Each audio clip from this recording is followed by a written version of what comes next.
Viral insiden perselisihan tim pencaksilat Indonesia dengan tim Vietnam terjadi di SEA Games 2023 di Kamboja.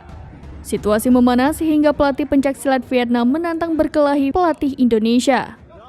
Situasi memanas hingga pelatih pencaksilat Vietnam menantang berkelahi pelatih Indonesia.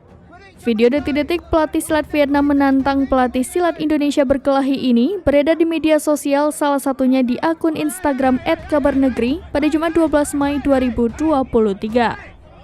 Mengutip tribunmedan.com, kejadian berawal dari berlangsungnya pertandingan, tiba-tiba muncul beberapa staf dan atlet pencaksilat Vietnam maju melabrak dengan nada penuh emosi. Mereka berteriak seakan menantang pelatih pencaksilat Indonesia untuk berkelahi.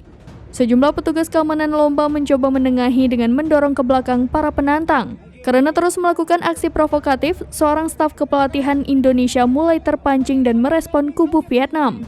Terjadi adu mulut di antara dua kubu. Perseteruan mereda setelah sejumlah petugas keamanan berusaha memisahkan kedua kubu.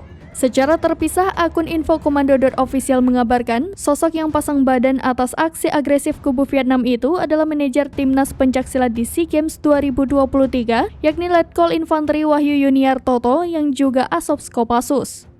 Pertikaian antara pelatih pencaksilat Indonesia dan Vietnam terjadi dikarenakan atlet merah putih Safira Dwi Melani yang ikut pertandingan sempat didiskualifikasi. Safira nyaris gagal memperoleh medali emas, padahal ia tengah unggul telak di atas wakil Vietnam dengan skor 6-1-4-3. Darah kelahiran Kudus itu pun sempat menangis dan kecewa berat usai pertandingan sebab didiskualifikasi oleh wasit. Namun kontingen Indonesia langsung mengajukan banding atas keputusan wasit asal Malaysia itu.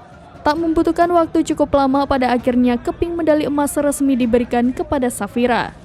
Kepastian itu didapat setelah banding yang dilakukan oleh kontingen Indonesia dan akhirnya diterima oleh pihak penyelenggara.